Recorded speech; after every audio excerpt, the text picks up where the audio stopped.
তীর বুকে যতবার আসর যাই না কেন, তোর সঙ্গ আমি নাই বা পেলাম, তোর ভক্তের সঙ্গ ছাড়া যেন করিস না। আর আমি যেন দিবানিশি কৃষ্ণ বলে কাঁদতে পারি। বাবা, যারা প্রকৃত ভক্ত তারা কোনোদিন ভগবানের কাছে ধন ঐশ্বর্য চাই না গো, তারা ভগবানের কাছে এটাই চাই, প্রভু দিবানিশি যেন কৃষ্ণ বলে কাঁদতে পারি। আমার সবাই কৃষ্ণ বলে কাঁদতে পারি না গো। শাস্ত্রে বললো পূর্ব জন্ম যদি থাকে অপরাধ প্রচুর, এই জন্মে কৃষ্ণ নাম না লাগে মধুর। কৃষ্ণ নামে যদি না হয় অশ্রুবাদ, জানতে হবে এই দেহে আছে শত শত অপরাধ। তুমি নাম করছো, নামের হচ্ছে না, নয়ন বাড়ি ধরছে না, বুঝতে হবে দেহের মাঝে শত অপরাধ আছে। অপরাধ থেকে মুক্তি পেতে হলে কি করবে? একবার ভক্তির বাজারে যাও, সাধুর বাজারে যাও। সাধুর বাজারে গেলে দেখবে কত ভক্ত নয়ন জলে কাঁদছে। তার সঙ্গে প্রেম আলিঙ্গন করবে, তার চরণ ধরে অঙ্গে মাগবে, তার বদন পানে চাইবে, দেখবে তোমার পাষাণ হৃদয়টা গলে গিয়ে ভক্তির হৃদয় হবে। আর যখনই ভক্তির হৃদয় হবে, এই নয়নে আপনি আপনি কৃষ্ণ বাড়ি ঝরবে।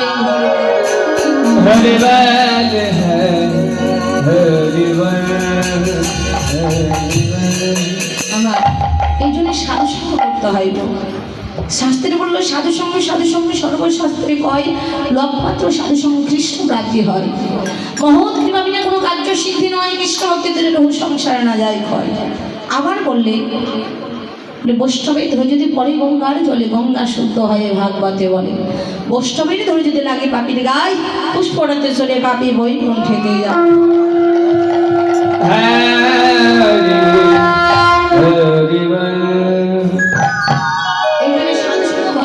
করতে হয়।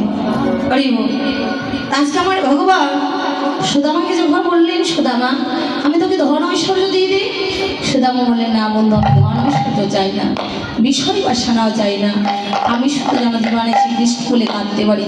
আমার ভগবান বললেন, সুদামা তোর মতো করে যে জন এই ভক্ত আমাকে বাবার জন্য কাঁদে, যে জন আমার কাছে ধন ঐশ্বর্য চাই না, বিষয় বাসনা চাই না, যে জন আমার নাম ছাড়া আন জানে না, আমি সেই ভক্ত শুধু এই জন্মে নয় জন্ম জন্মান্তরের মতো দাস হয়ে যায়।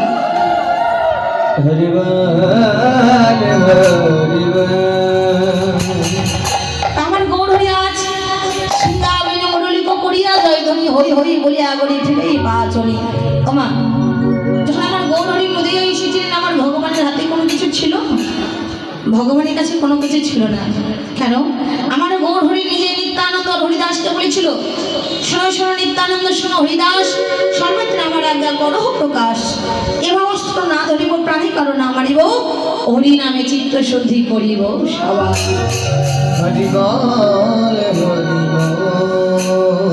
আমি 3 যুগ অবতার হয়েছি, সত্য ত্রেতা দাপর, এই 3 যুগে অস্ত্র ধরেছি, কিন্তু এই কলিযুগে আর অস্ত্র ধরবো না।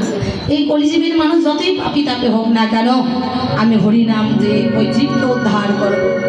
উদ্ধার করেছিল মা, চাপাল গোপালকে উদ্ধার করেছিল, জগাই মাধাইকে উদ্ধার করেছিল, চাঁদ কাজীকে উদ্ধার করেছিল এই হরিনাম দিয়ে। বলে যেই নাম সেই কৃষ্ণ ভজন ইচ্ছা করি, নামেরই সহিতে আছে আপনি শ্রেহ। এই কলিযুগের হরিনাম ছাড়া গতি নেই মা। হরির নাম হরির নাম হরির নামই বোকা বলো, বলো নাস্তিব নাস্তিব গতির অনর্থা। এই কলিযুগের হরিনাম ছাড়া গতি নেই, গতি নেই, গতি। আমার ভগবান তো এই কলিজীবের জন্য সুবিধা করে দিলেন যে হে কলির জীব, তোমাকে ওই বনে তপস্যা করতে হবে না, যাগযজ্ঞ করতে হবে না, ভজন সাধন করতে হবে। তোমরা ঘরে বসে তোমাকে ডাকো, তাহলেই তোমাদের মুক্তি হয়ে যাবে। বলে হাতে করো, গৃহ করো, মুখে বলো হরি, অনায়াসে দেবে তুমি সেই ভব সিন্ধু পাহাড়ে। তো যে জন্য এই নামের মধ্যে ডুবে আছে, সে যতই কামে ব্যস্ত থাকুক না কেন, কর্মের মাঝে ব্যস্ত থাকুক না কেন, এই বদনে হরি নাম করে। মহাজন বলে, গো বলে এ নামে